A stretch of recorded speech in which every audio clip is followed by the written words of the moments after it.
Assalamualaikum warahmatullahi wabarakatuh. Selamat sore. Pada kesempatan kali ini saya akan mensimulasikan tutorial singkat tentang pengujian asumsi klasik data panel untuk memenuhi asumsi Blue dan LPM Logit dan Probit dengan menggunakan aplikasi Stata. Simulasi singkat pada kesempatan kali ini akan dipresentasikan oleh dua orang, yaitu saya sendiri, Ibnu Fadli SEMM CRGP, kemudian nanti untuk LPM Logit dan Probit akan dilanjutkan oleh saudari Lydia Marta SEMM. Baik, sebelum kita masuk pada pengoperasian aplikasi Stata, saya akan mereview terlebih dahulu tentang tahapan pengolahan data dengan menggunakan aplikasi Stata. Yang pertama, seperti video kita terdahulu, kita telah melakukan tahapan ini, tapi kita akan mereview secara singkat. Yang pertama, kita akan melakukan show test. Fungsinya adalah memilih model panel antara PLS dengan FE. Nah, kriteria penolakan HO di sini adalah ketika nilai probnya lebih kecil daripada alfa. Kemudian kita akan menggunakan Lagrange multiplier test. Fungsinya untuk memilih model panel antara PLS dengan RE. Kriteria penolakan HO ketika nilai probnya lebih kecil daripada alfa. Dan yang ketiga menggunakan Hausman test, yaitu pemilihan model panel antara FE dan RE dengan kriteria tolak H0 jika nilai probnya lebih kecil daripada alfa.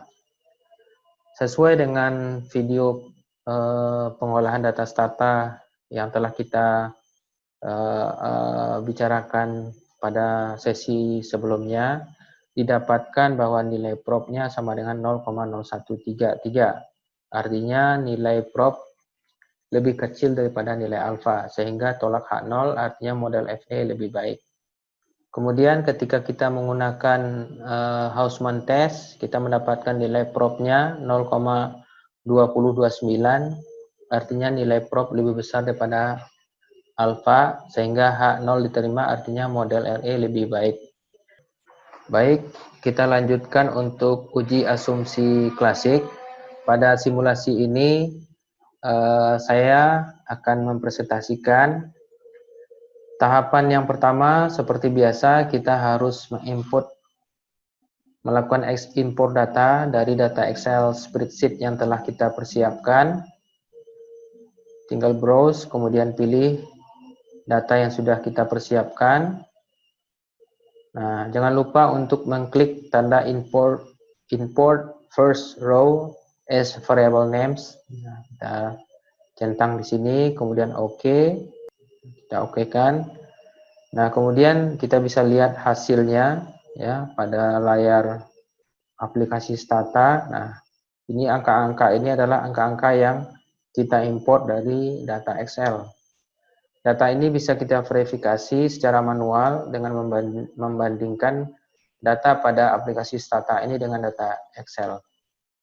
Kemudian kita lanjut dengan pengujian tahap pertama, yaitu dengan mengetikkan xtset kode tahun ya, sesuai dengan data masing-masing. Kita enter. Nah, di sini outputnya bisa kita lihat panel variabel kode dalam kurung strongly balanced. Time variabelnya dari tahun 1935 sampai 1954, delta 1 unit. Artinya data ini bisa kita lanjutkan untuk tahapan pengolahan data selanjutnya. Baik, tahapan selanjutnya ialah asumsi pertama, yaitu uji multikolinearitas, yaitu dengan menginputkan kode pada kolom komen sebagai berikut. Untuk uji asumsi yang pertama ini, kita memasukkan kode pada kolom komen, yaitu xdirect inv hsnak RE. Nah, sesuai dengan uji Hausman test, kita menggunakan random model random effect ya. Kemudian kita enter. Nah, ini output daripada tahapan pertama. Kita lanjutkan untuk tahapan selanjutnya pada asumsi pertama. Kemudian kita lanjutkan dengan memasukkan kode ini ya pada kolom komen. Nah, enter. Nah, di sini bisa kita lihat yang perlu menjadi perhatian ialah korelasi antara HS dengan NAK, yaitu korelasi antar variabel independennya. Di sini bisa kita lihat bahwa hasilnya 0,1756. Sesuai dengan kriteria, ketika nilainya lebih kecil daripada 75%, sehingga bisa kita tetapkan bahwa ini lulus asumsi blue. Nah, di sini bisa kita lihat bahwa nilainya lebih kecil daripada 0,75. Sehingga kita bisa lanjutkan pada asumsi yang kedua. Namun uji ini harus kita lanjutkan dengan uji VIF, yaitu dengan memasukkan kode pada kolom komen, yaitu VIF, uncentered, kemudian enter. Nah, di sini bisa kita lihat bahwa nilai VIF-nya adalah lebih kecil daripada 10 dan nilai 1 per VIF-nya lebih besar daripada 0,1. Dengan demikian kita bisa menyimpulkan untuk bahwa data ini telah lulus asumsi blue.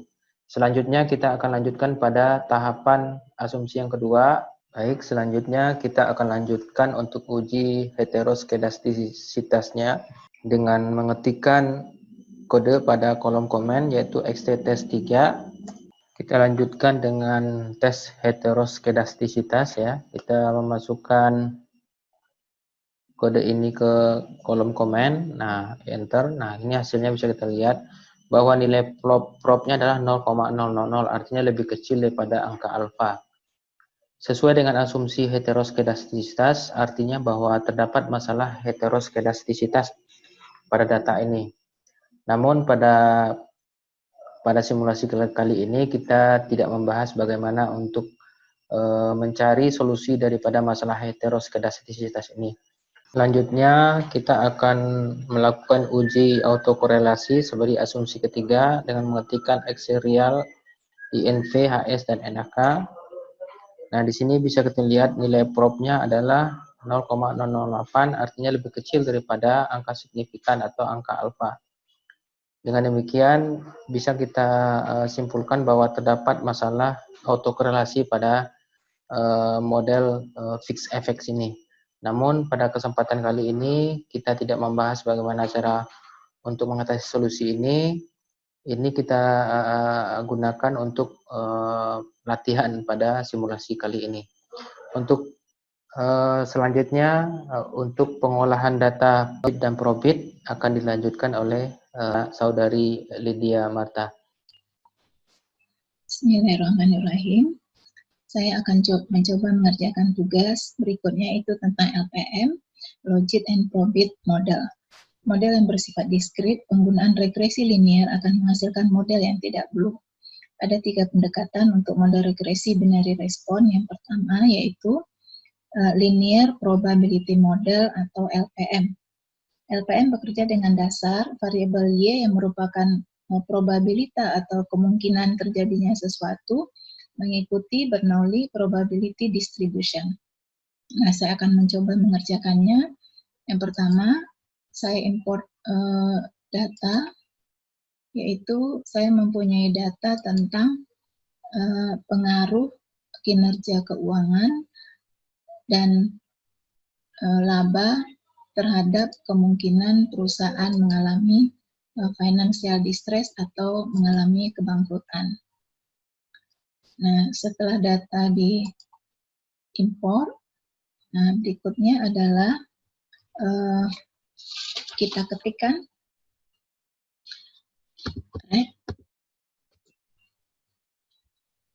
variabel Y-nya adalah financial distress, kemudian variabel X1-nya adalah kinerja keuangan, dan variabel X2-nya adalah laba, yang di sini saya beri simbol sebagai LB. Kemudian enter. Di sini kita lihat pada p-value-nya dengan tingkat signifikansi 0,05 atau 5%, terlihat bahwa kinerja keuangan berpengaruh secara signifikan terhadap kemungkinan perusahaan mengalami financial distress. Dan juga laba mempunyai pengaruh yang signifikan terhadap kemungkinan perusahaan mengalami financial distress atau kebangkrutan. Berikutnya, saya akan mencoba mengerjakan latihan tentang logit model. Model linear probability memiliki masalah tidak dapatnya memberikan hasil nilai Y yang terletak antara interval 1 dan 0, padahal nilai probabilitas mengharuskan kisaran nilainya di antara 1 dan 0. Nah, dikarenakan menggunakan OLS atau regresi linear dalam melakukan estimasinya atau dengan maka oleh karena itu kita dapat melakukan logit variabel Y-nya FD, kemudian KK, dan LB. Enter.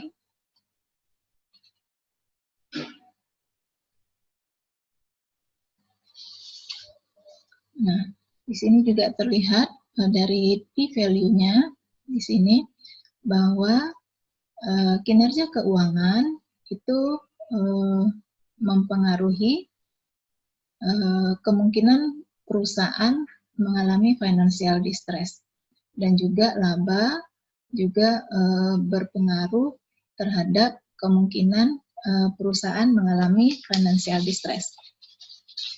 Berikutnya adalah probit. Probit model adalah salah satu model dari cumulative distribution function, yaitu model statistik yang sering digunakan untuk data dengan distribusi binomial. Nah, saya juga akan cobakan probit FD, financial distress, kinerja keuangan, dan laba. Nah, juga terlihat di sini bahwa kinerja keuangan itu berpengaruh signifikan terhadap kemungkinan perusahaan mengalami kebangkrutan, dan laba juga terlihat berpengaruh signifikan terhadap kemungkinan perusahaan mengalami financial distress atau kebangkrutan. Demikianlah tugas saya tentang LPM, logit, dan probit. Terima kasih.